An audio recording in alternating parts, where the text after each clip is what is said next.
Hello, and welcome back to another inspiring episode of Global Desi Women. I'm your host, Arti Solanki, a business coach dedicated to empowering women entrepreneurs. Joining me are my incredible co host, Bhavna Luthra, a licensed marriage and family therapist, and Bhavna Shelley, a consultant with a passion for uplifting voices in our community. Today, we are honored to speak with Ashma Khanani Moosa, a two-time breast cancer survivor, integrative health wellness nurse coach at Science Behind Health, and RN by profession. Ashma is also an executive board member of the Rose nonprofit breast health organization and the creator of the iconic Hats and Henna High Tea Party, which has raised 100K in the past 6 years. Asma, thank you so much, and thank you for allowing us to share your journey with us today. And I truly appreciate your time, and would love to know.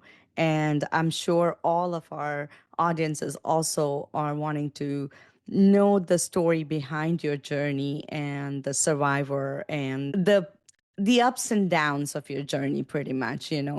So welcome back, and if you can share your journey as to being a two-time breast cancer survivor, how it has shaped your outcome on life and your. Actually, I'm a two-time cancer survivor, but my first cancer was actually thyroid cancer, and my second primary cancer was breast cancer. So, yes, I have been touched by this awful word, cancer. And, when you first hear it, your world just shatters and falls down. But as I was very busy mother, supporting my husband in his practice after we moved here, after his residency. And he always wanted to be a small town physician. So we chose to come here because of the weather. We were on the East Coast, and I was a West Coast person that he stole me from California and then took me to New Jersey of all places. And I told him, I said, we cannot continue living here after you finish your residency. I think we need to choose whether we go back to California or somewhere warmer. So he finished his family practice residency in New Jersey, and then we decided to move to Houston. We had some family members here, and he wanted to be a small town physician where he can, have more of a personalized attachment to his patients. Mhm. So he actually, I don't know how we ended up in LaPorte, Texas. It was a small little town. Small, when you say small, it is small. Yeah, in those days, 30 years ago. So, and when we first went there, I mean, we were the only, Asian family there, I think. Yeah. So, but the local people are very warm, and we started our practice there. And I asked him, I said, let me go ahead and renew my license for Texas, and then I can start working in a hospital here. And he told me, he says, you know what? Why don't you just help me in the office, because I'm going to need you, because we're going to, we wanted to start our own small family practice. And he really did not have administrative support or a nurse at that time. So he says, instead of me hiring somebody, you can manage this. So I agreed to it, and that's where we started our little practice. And here we are 30 years later. We've created this amazing practice with people that have been working for us for 26 years, some of them, and they're like family to us. And then we decided to have children. We were having a very difficult time having children. I was even told that I will never be able to conceive and be a mother. And that was another whole other journey that I went through. After 7 pregnancies, I was blessed with my daughter Fatima. And so in that meantime, we had the family practice, and we had, I have a passion for tea parties and tea rooms. I actually bought a tea room at Sylvan Beach. It was a little house that was run by this old lady, and she wanted to retire. So I told my husband, I said, I've always wanted a tea room of my own. So he's such a gracious person. He's never stopped me to do what I want to do. He goes, how are you going to run the practice and do this? I said, we'll manage. It's only like not even a mile away from our practice. So I went ahead and bought that little cute little house and I ran that tea room and we called it Fatima's tea room because my daughter is named after my mother. And it just took off. It was a busy little tea room. And then my husband, he dabs into a little bit of baking and he loved that's his passion away from medicine. So he started making like different, baked goods and things like that. And then eventually there was such a demand for Dr. Moosa's special every week that we created Dr. Moosa's Wednesday surprise, mystery surprise. So Oh, all wow. these old ladies, the patients of ours would come on Wednesday and he would create this amazing dish. And, we were having so much fun with it. And then finally, when I was pregnant, my doctor had told me, he says, you are a very high risk. So, you need to take it easy. And really, finally, after so many treatments and fertility and all that stuff that I went through, I conceived my daughter. So I took it a little bit easy and I said, okay, I'm going to step away. And then we eventually had to close it down because I had the practice, I had my daughter, and there was no way I could, achieve. Sometimes it's nice to have beautiful things and, all the things that you do, but sometimes you have to step back and say, what's quality versus quantity? Yes. So I started taking my daughter to work. I had a nursery there for her because I didn't want to have her. We had no one here that would help me. So I was running the practice, taking care of her, and my staff was actually helping me with Fatima. Life was good. Yeah, after 5 years, I went back to my doctor and I was watching Fatima. I know she's a very she's very calm, a lot of patience in her, just like her father. And she would sit in the office, play, and never fuss or anything like that. And I thought to myself, oh, she needs another sibling. I mean, she's the only one, I grew up with three sisters. So of course, as crazy as I am, I went back to my doctor and I talked to my husband. I said, you know what, maybe we should try for another one. And he said, well, you possibly cannot have another one because you already had lost one of your fallopian tubes, and the one you have now, you already had another ectopic. So that one is also severed, and I don't know how you're going to be able to, conceive. He says, I don't want to put that pressure on you. So I said, no, no, no, I'm going to go see the doctor. And that part of me is, I don't give up. If I feel something is guiding me towards that. So I went to my doctor and I said, I know that, you know, physically I won't be able to conceive easily, but I want to know, will I be able to? And she looked at me and she says, really, Ashma? I said, yes, I think I'm going to try it one more time. I said, you go ahead and give me your fertility pills and whatever you need to do. He says, well, we need to make sure that that one tube that was severed, that was actually put back in, but it was cut.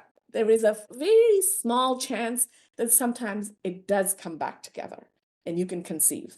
But we have to go through some testing. Are you ready for that? I said, yeah, I am.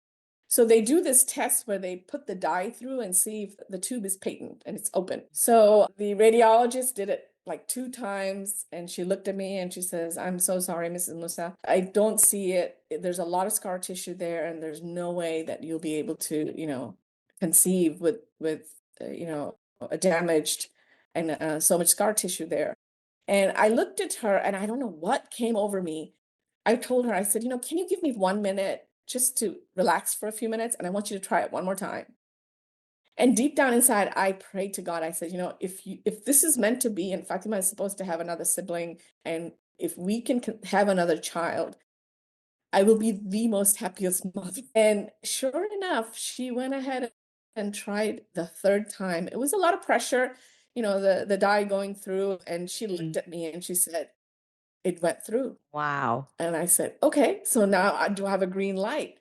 So long story short, I went back to my, gynecologist and I said, go ahead and prescribe me whatever you need to do, like I did the first time with fertility. It took time, and I conceived my second child, Isa. And trust me, I named him Isa, meaning Jesus, because in our scripture of the Quran, the story of Mary, I read that every day to give me inspiration that yes, this child is going to be healthy. And I refused all the genetic testing because I thought to myself, God is giving me this for a reason. I'm not, even if I find out there's something wrong, I will never give up this child. God willing, I had my second child, healthy, bright-eyed, crazy boy. Oh my goodness. Wow. I'm Yeah. getting goosebumps here, And I still remember Fatima telling me, she says, Mom, is it gonna be a girl? I said, honey, it's a boy. She wanted a little sister so bad. And they're 5 years apart. It was okay. So then I started taking him to work as well. So I had a nursery, and she was going to a Montessori at that point. And life was really good. Finally, we were happy in a good place. And, still very busy, but I felt content with my two children. And my husband and I, we love to socialize. We love to do charity work. So we would take them with us wherever we went, whichever country we went to do charity work, they would go with us. And I would always get my mammograms on time. I actually started very early with my fertility. At 38, I started doing my mammogram. So I had my mammogram. This was my third round. And it was a weekend, I still remember. We always cook on the weekend as a family, and we were cooking and there was music going on, and all of a sudden the phone, in those days we had phone, landlines. So the phone rang and he picked up the phone while I was busy in the kitchen, and the call came from the Rose. And Dr. Dixie Malello is the surgeon there, and she also reads all the films and everything. So she said, hey, Abdul, I have this mammogram here, but I'm not sure whether this is your wife or your sister. And he says, no, my wife was the one who came and got her mammogram. And I could see his face change. He completely, it was the same look he had when I found out I had thyroid cancer. And I knew right away that something's not right. So he hung up the phone and he said, Dixie wants to see you on Monday morning, first thing. She wants to do a biopsy on you. And my whole world just shattered, and I thought, oh my gosh, I already went through the first one. That was, thyroid cancer is something that if you're going to get the cancer, that's the one you want because it's easily treated. Okay. You get your surgery, you get on thyroxine and all that. But this was, I knew in my heart that this was going to be a little bit of a challenge. Now it's a primary cancer, a second one. So we went on Monday morning. I was very scared. And Dixie is such a wonderful lady. She made me comfortable. She said, Ashma, I'm going to take care of you. Don't worry, let's get this done, and then we'll talk about it. Sure enough, they had the biopsy done, and after a couple of days, called and she says, I want to see you. And I knew right away. Because when I was leaving, I saw my tissue sitting there and she was going to send it to the lab. And I looked at her and I said, hey, Dixie, what do you think? She says, Ashma, you're a nurse and he says, I've seen these biopsies so many times. The way it looks, it doesn't look. I think in a way, I was trying to prepare myself. Anyways, biopsy came back. They said, yes, it is cancer. And my doctor, Dr. Huck, who's a close friend as well, he's an amazing, amazing man. He took care of me the first time. So talked to him and he told me, he said, with breast cancer, he said, I know a fellow at MD Anderson that, we both did our residency together, but he specializes in breast oncology. So I want you to go get the opinion from there. So I went to MD Anderson, spoke with Dr. Ibrahim, and he, of course, it's all clinical. And I'm glad my husband was with me because when that happens to you, you feel like you're in a tunnel and you can't remember anything what they're asking you. So every time he would ask me a question, I would look at my husband and then he told me, he says, listen, we can take care of this. We can do a lumpectomy and remove the cancer, and then we'll have to do radiation. So I walked away like I didn't understand any of that. It did not, I could not comprehend. Finally, when things sank in, I asked my husband, I said, radiation, I said, that scares me so much with burn and everything else. And I said, this is my secondary primary cancer. What if this cancer, they take it out, they do the radiation, and the next thing I know, my other breast may be affected down the line. Because I used to see that in the clinical settings Yeah. when women used to come. And sometimes when you know too much, it's dangerous. Yeah. So this was, but I wanted to really truly make a good, educated, personal decision for myself of how am I going to handle this as I move forward with my life. So I did my research and I spoke to several, physicians, friends of ours that are in, that we've known for a while. And one of the doctors that I spoke to, he's a breast plastic surgeon, very nice man. And he said, Ashma, he says, if you're thinking of a bilateral mastectomy, he says, there are a lot of choices that you have. He said, I know that you think that the lumpectomy may not be the best option because you're worried you'll be on pins and needles every 3 months, every 6 months, you have to go back and check. And I said, yeah. And I said, the thing that really scares me is the radiation. And I feel like, I don't know, something in my heart tells me that I just need to get rid of both of them because breast cancer is something you don't want to mess with. Yeah. And so I told the breast surgeon at MD Anderson, this is what I wanted. And she looked at me like I was absolutely crazy. She said to me, no, I need a psychiatric evaluation because you're young and you're taking a very big step. I want to make sure that you're making the right decision for yourself. I said, I've prayed about it. I've thought about it. I don't want to live at the edge thinking every 3 months I go in, they're going to find something in my, left breast. So I kind of fought with her. She did not want me to do a bilateral mastectomy.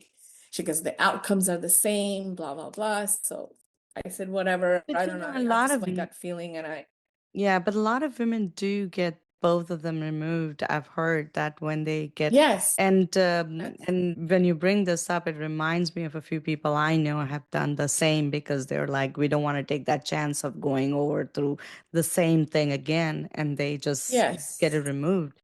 So I think Yeah. it's now that we hear that a lot about it. I guess when you had it back then, it was maybe a little bit less that we hear Right. that Right. both of them get removed at the Yeah. same time.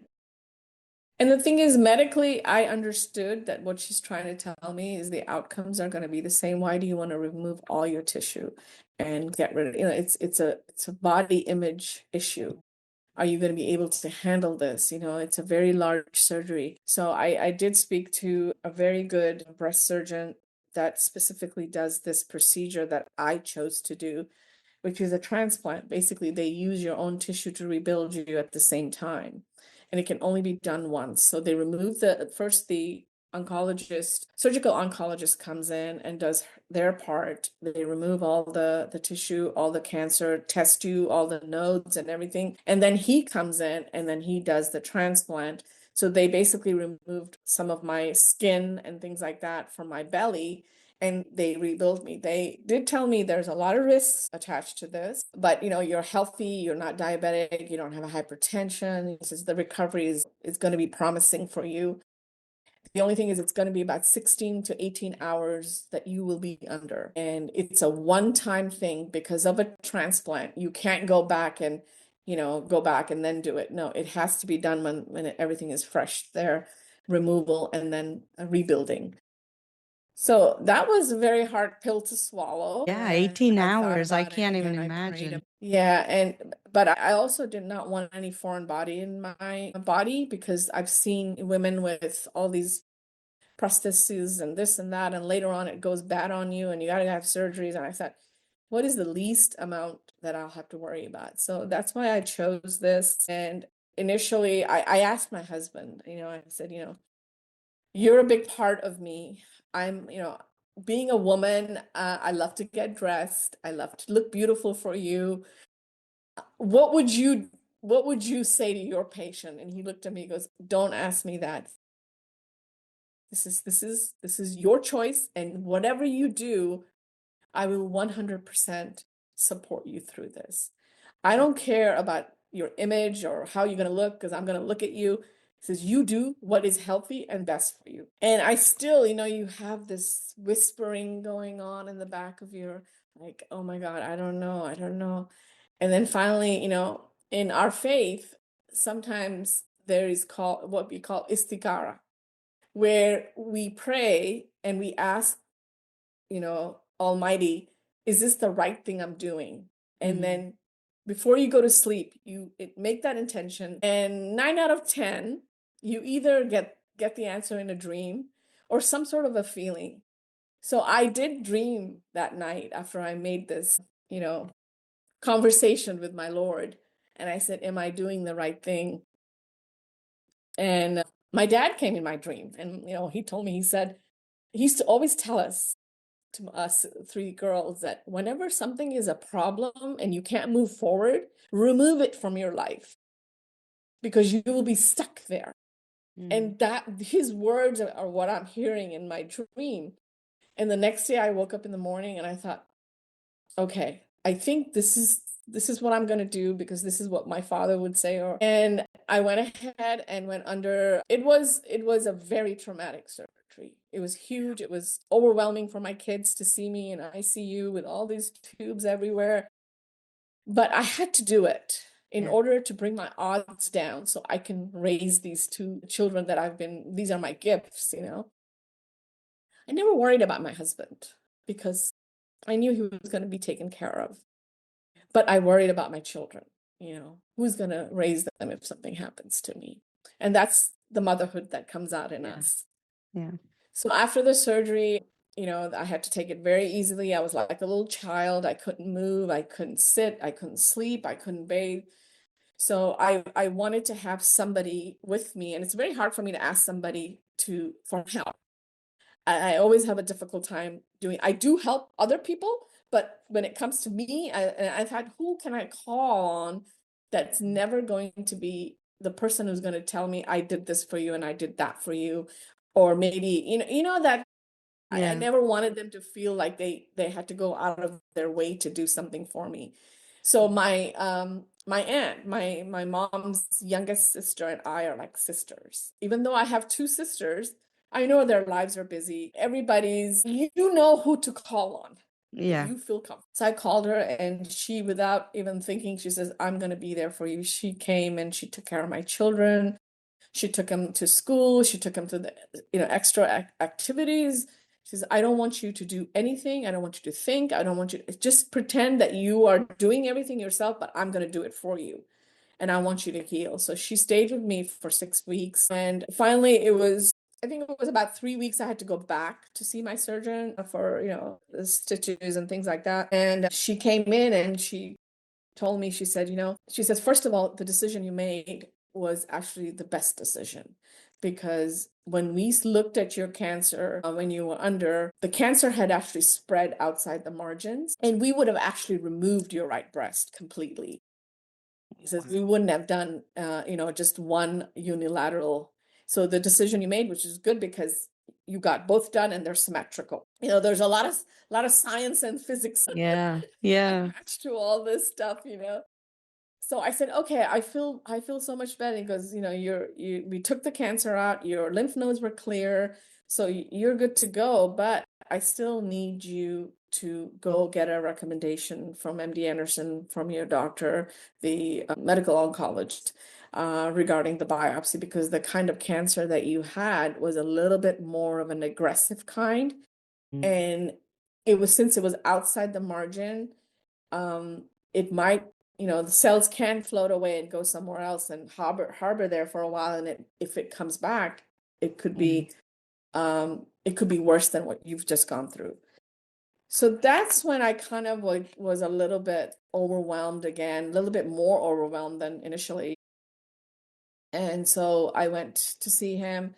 He sat me down and he says, I've done research in this. It's called HER2 positive cancer. So he says, but the good thing is, with this cancer type, we actually have a targeted therapy that we can give you in chemo, where it can eliminate the chances of it coming back.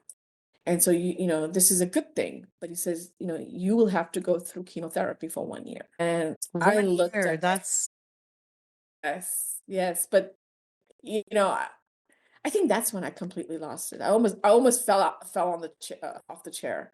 I'm thinking, gosh, God is really testing me. I've done everything. I've gotten to this point. Thought I was, home free. And I looked at my husband, and that's when he told me, he said, you know what? I think let's just go ahead and do it. He says, yes, chemotherapy is going to be very, very difficult with all the drugs you're going to get and all that. But he said, I know you can do it, and I'll be right next to you. And I said, if that's going to bring my odds even lower, okay, I'll do it. So I agreed on it, and the chemotherapy started. I was just healing from all this, and then the chemo, and it transformed my whole body, my whole image, my way of thinking. I didn't have any strength. I literally saw my body wither away, and I thought to myself, why did I choose to do this when I could have just said no? And it was really every time it was every second week I had to go get so we would do it on a Wednesday. So by Friday, I was so sick that I would basically just sleep. So he would be home with the kids. Those were moments that I can tell you. I'm sorry if I get emotional. no, no, you're absolutely fine. It was like my soul is being snatched out of myself. I kept on looking at my kids. And you know what got me through was my children. My son, he was only, I think, not even 6 years old or something like that. And he would come home, and I would make sure at 2:30 I would get into the shower and take a shower and meet them at the door so they knew mom was okay. And I dress up, and so they knew I wasn't sleeping all day and wrinkled up.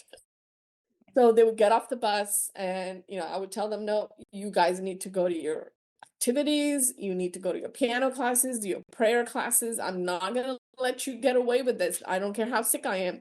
Someone's going to pick you up. So my friend circle, they were very kind, my staff. They would pick them up, drop them off at their activities. My daughter, she was in dance class. She actually was doing you know kuchipuri dance, so she had to be there every Sunday. And she's like, Mom, I maybe I should just quit this right now. I said, no, you're gonna go. You've started something. I do not want you to fall behind because of me. And you know what, that was an opportunity. This is an opportunity that God gives you. That are you going to give up on things just to protect your children? Actually, that is an opportunity to make your kids more resilient and Yeah. understand that life is not a walk in the park. There are challenges that come through. How do we handle that? So I wanted them to see that how we maneuver this as a family. And I kept on telling them we're gonna get through this together. And both of them played piano, so I would, lay on the bed or in the living room and just listen to them while they're playing. And those were the healing moments that I had. Or my son would come, and even though I was extremely tired at times, he would just read to me from his books and things, and I could hear his voice. And those were the moments that give you that boost that, yes, I am going to fight this. I am going to do this because I want to see these kids thrive even more. I know this is difficult. I'm down right now, but I'm going to do this. And that was the strength they gave me. I still remember my husband when I started losing my hair. I had long hair up to here, the typical Indian girl with the long hair. And I started losing my hair, and I told my husband, I said, it's time to take it off. I said, it's time to shave it off. And my daughter just ran away upstairs, and she was crying. And my son was just jumping, and he's like, okay, if you're going to do that, I'm going to do that too. So my husband, took off all my hair. And the only thing, the funny thing is, you got to embrace these moments. I told him, I said, you know what? I'm just scared that my head is going to be a cone shape. I said, please, I'm not going to look at myself. You tell me what kind of shape it is. And he finally finished. I was, turned around, and he's bald too. He didn't have any hair. He said, will you please open your eyes because your head is perfectly round. So, these are moments and things that never even think about that you're gonna, process this. But we embraced that as a family. My son got in the chair and he goes, Ma, yeah, take my hair off too. I want to be like mommy. My daughter had a difficult time being she's a girl. But, I made sure that we talked about it. I made sure that with our faith, faith teaches you life, living, but there's also leaving. One day you're going to leave this earth, and your kids need to know that. This is a conversation that a lot of family members don't talk about. So I told my husband, I said, we need to let them know just in case if something were to go a different way, that we have to make them ready. And I sat them down and I said, you both pray, we believe in, we're a family that are, we believe in our faith, but also God sometimes wants you back.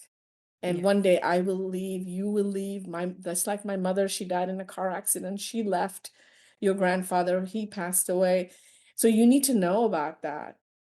So we very openly talked about death. And we thought that it was a very hard conversation, but when we started talking to them, they were fine with it, because you want to talk about it, but in a way that you just tell them enough what they need to They know at need their to, age, yeah, they need to hear that. not beyond that. So these were all conversations, feelings that sometimes people get scared when you are going through a big struggle or a catastrophe in your life.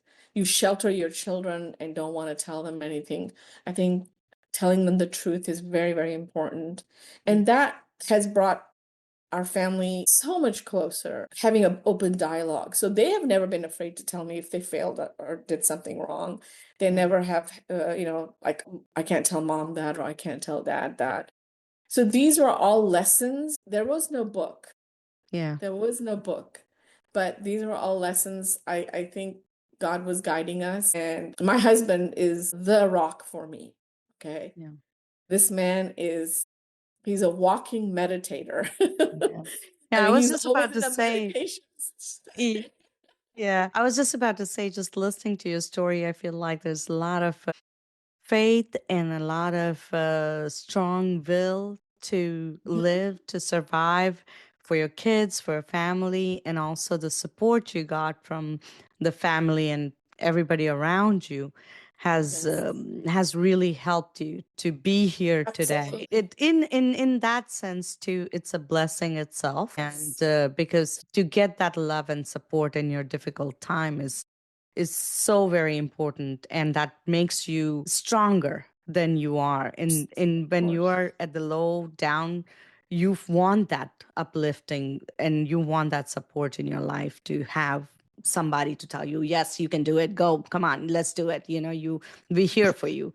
So Right. it does sound that you truly have a very awesome family and friends, and also your faith, again, like I said, the faith that you have it brings you, gets you out of any problems that. Absolutely. That was actually the main key to it. Doesn't matter whether you are a Christian, a Jewish, a Muslim, Yeah. a Hindu, it doesn't matter. Mhm. You have to have faith in something bigger than anything in this world, this light that God has. You have to believe in that. Yeah. And if you don't believe in that, of something bigger than you, some people feel like they don't need anybody. No, you need that Absolutely. guidance. You need that light that you can rely on, that God will get you through this. People have different ways of practicing their faith, Mhm. but whatever it is, if it works for you, do it, Do it. because that's Yep. the only thing you can hope. And that is the only hope you have. Hope is the last thing that leaves you when you're going through a struggle. Yep. And Absolutely. when you give up 100%. that, 100%. So how did you get involved with the yeah. Rose Foundation? How did you was it something that after going through all of this, you wanted to really give back to the community, or you wanted to help others, or how did you get Yeah, so involved? so that part was again another door that opened now that I was completely cancer free. I finished everything. I actually wanted to thank my family and friends. And I thought to myself, I can give them gifts. I can, all these things that you could do to give. But I said, I want to honor them. And how am I going to honor them? I want to do something that I want to do for them in my physical form with my hands. So, as I told you, I had a passion for teas and tea parties, and I have every tea set from every corner of the world. Oh, And I thought, you know what? I'm going to have a big tea party for them. And I want to serve them, all the food I'm going to make. My husband baked, I did all the other stuff, and I took out all my teacups and I made it a beautiful setting in my home. And I invited all those friends, family, people I had met along the way on this journey, to thank them and say, that I did it because of your support.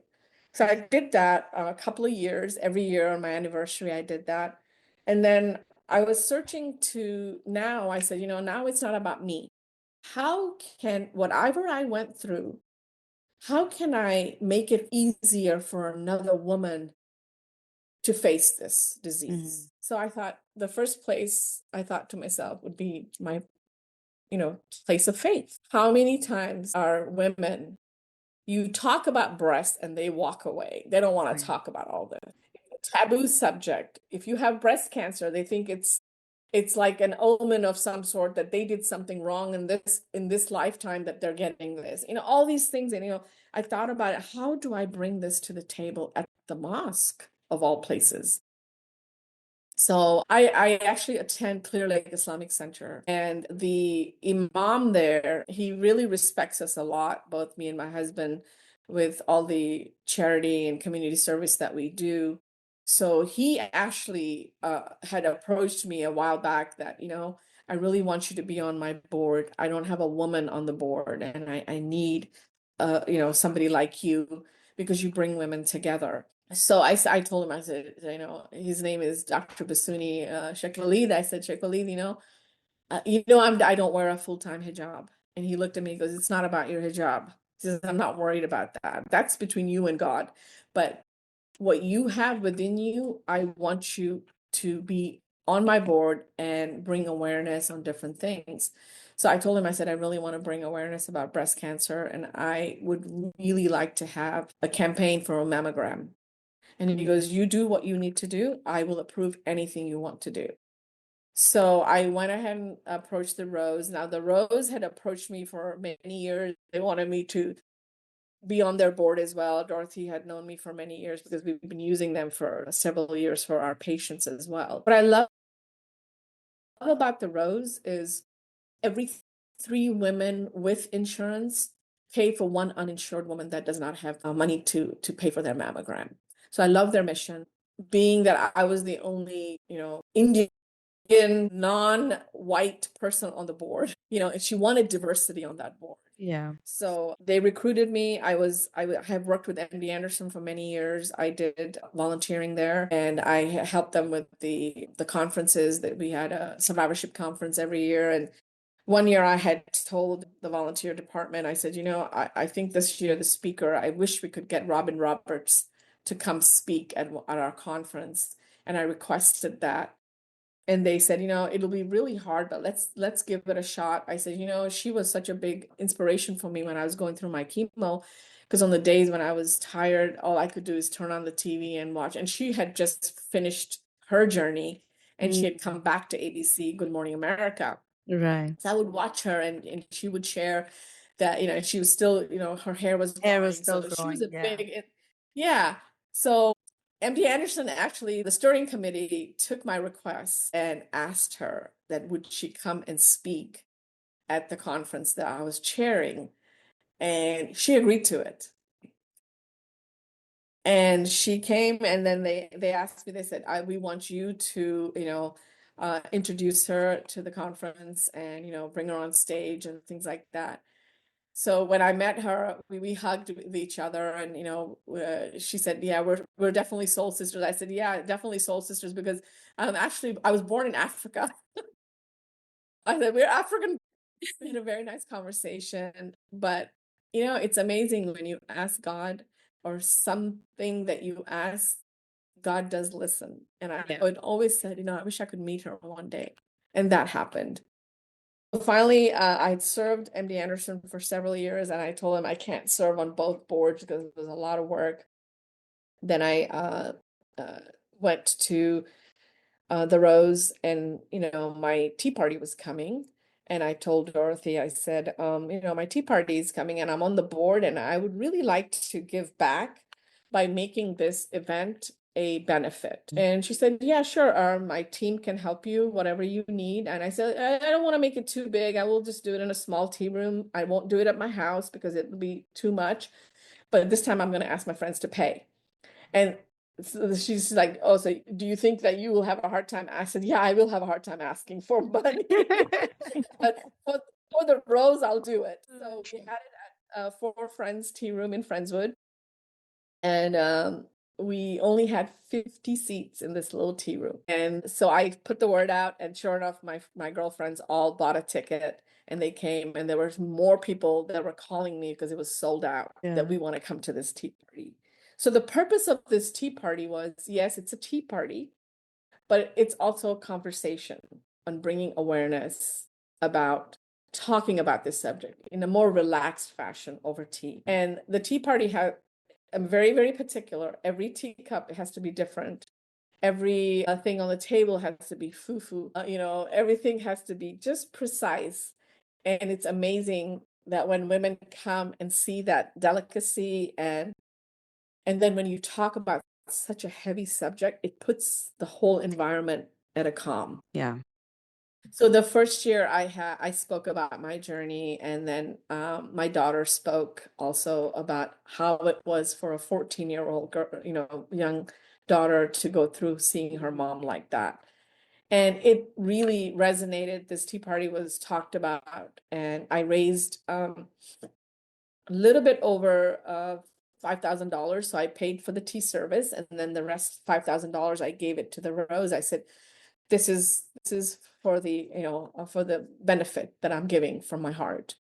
And so they love the idea, because my daughter actually, whatever I do, I have to think about it, and everything has to have a meaning. I just don't do it because I'm going to do it. It has to have a meaning, a purpose. So my daughter actually is a henna artist, and when she volunteered with me at MD Anderson, she actually did the crown for cancer patients. And they used to love her. I mean, her work is amazing. And so I told her, I told the Rose, I said, this tea party has to be named very specific. It has to be hats and henna high tea. And it just flowed so well. So she does the henna. People come. It's like culture, it's womanhood, it's awareness. It has a combination of everything, but it's all from a meaning from my heart. Yeah. And there's a purpose behind it. The biggest purpose is awareness and bringing a benefit and giving that back to the community. Yeah. So Go ahead, Bhavna. Bhavna has a question, I No, think. I just sure, Bhavna, go ahead. no, it's not a question, but I actually, it was funny. This quote today I was talking to my client about, and now when you started speaking, it kind of resonated. I just wanted to, this is Dr. Angelo. She said, you're only free when you realize you belong no place. You belong every place, no place at all. The price is high, the reward is great. So I thought, That's sometimes we beautiful. know why things happen to us. Why are we here? Why we are here? And it's just like story, just it's coming. We think we are the one creating it, but it's already the God. It's already planned. It's already planned, because we think we belong here, but we don't belong anywhere. Yes. It just finds its own that's so way. true. And doors open. The price is high, because when we're going through it, it seems like High. a lot, and we don't know why we are going through it, but the reward is great. So there is always that purpose, meaning. And I think it's just took you here, right? It just took you to the place where the reward is so high that everybody's benefiting from it. So many people benefiting from it. And that is that is the very most important part of living, is finding your purpose. And how are you going to benefit this beautiful earth that we are gifted to walk on? It's really important to know that. And sometimes when you get shifted and get attached to the material world, you lose your direction. So anyway, so now here we are, second year. And I asked Dorothy, I said, I want to do the party again. She goes, you're not doing it in that small tea place. Says we need a bigger venue. So the venue just grew, sold out every year. Oh, And wow. finally we've landed at the junior league now, which accommodates many women. So it is coming up in May. I just had a meeting with the Rose, and every year it's a Sign me different. up. Absolutely, I'll let you know for Arti, sure. we will get a table from our global women, actually. Yes, We should get one table absolutely. together. Yes. Yeah, this year I want to, so every year is something different. Last year it was very, very meaningful. My husband actually last year at this very day went to Gaza to serve the people over there. And he left on it on his birthday. It was his 60th birthday. And fifth, sorry, I'm 60. He's 65. So it was his birthday. By the And way, he's so handsome when for he went, 65. You can take it off, Arti. Just yeah, tell he's him. special. Handsome And young man. yeah, so last year I thought, with all this going on, my heart, all of our hearts in my family are attached to the people of Gaza and what they've gone through and what my husband did for them. When he came back, he shared his story. It was quite overwhelming. So that had always stayed in my mind. And I kept on watching the TV and I'm thinking, how can I bring awareness about the Palestinian people in a good, positive, take the politics out to let people know here, what is Palestine about? What is Gaza about?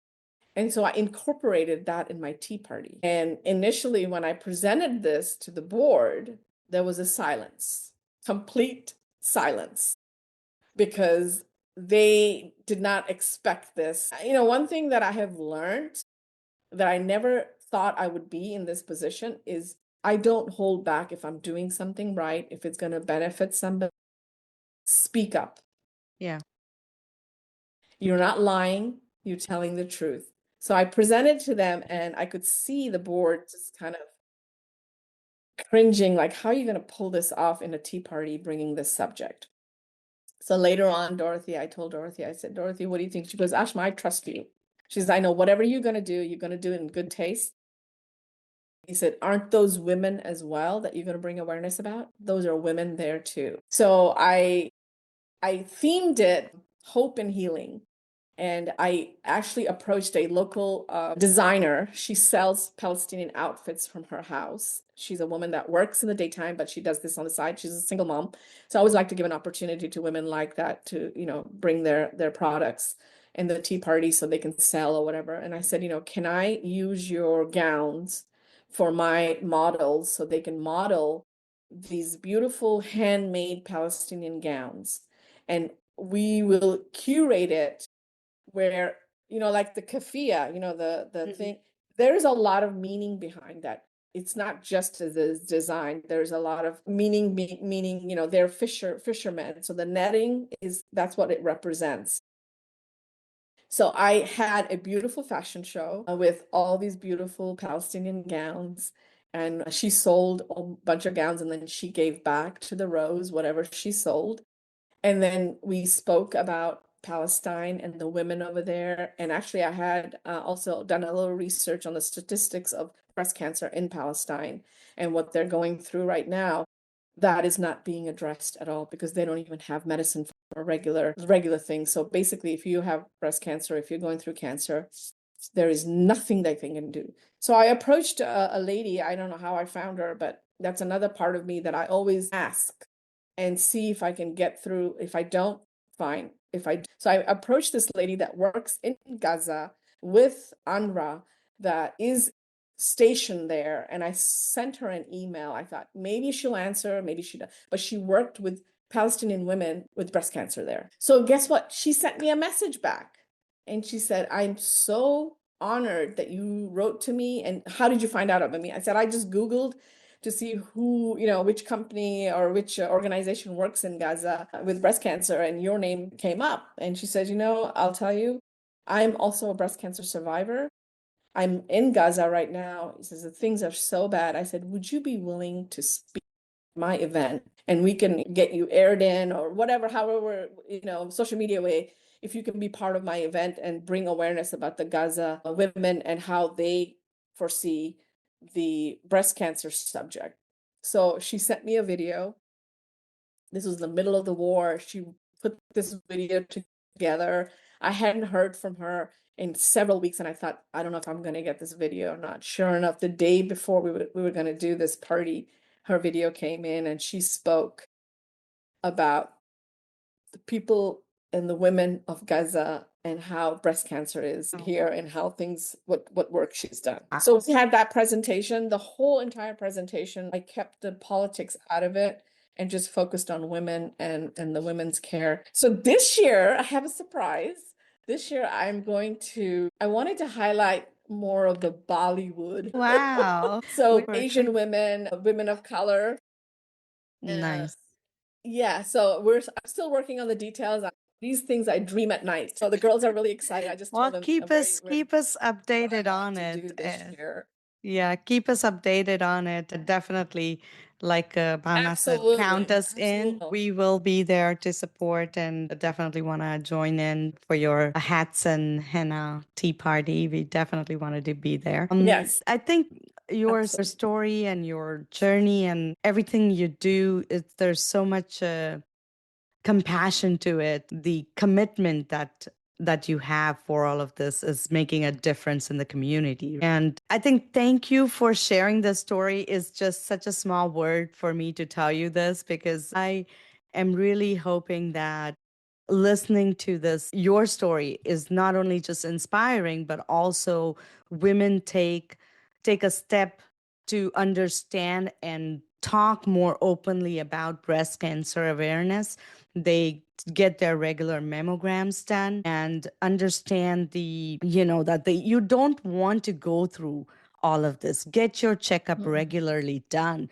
Get that done. It's not difficult. There are so many places now you can get it easily done. And just take care of yourself. Be kind. I always end the podcast by saying be kind to yourself and then others, because you have to be kind to yourself first and look out for yourself first, and don't wait for somebody else to tell you go get the mammogram done. You take that initiative for yourself, because it's your body. Your body is your temple. So do that. And listening to you and everything that you do for the community as well is very inspiring, and we would love to support. And I'm hoping that our listeners also can support. So we'll put all the information in our podcast notes all about the Rose Foundation and the upcoming event, so that they can, if anybody wants to come, join, or support some way, they can definitely do that. And I guess thank you so much for joining us. I wish we could just keep on talking, because this is really, I know.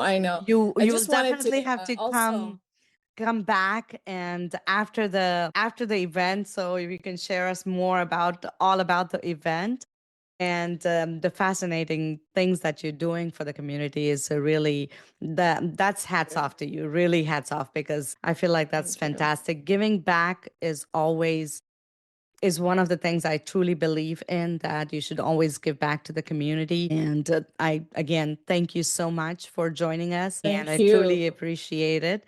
And thank you to our audience for tuning in and joining our Global Desi Women. Stay inspired, stay empowered, and be kind to yourself. Thank you.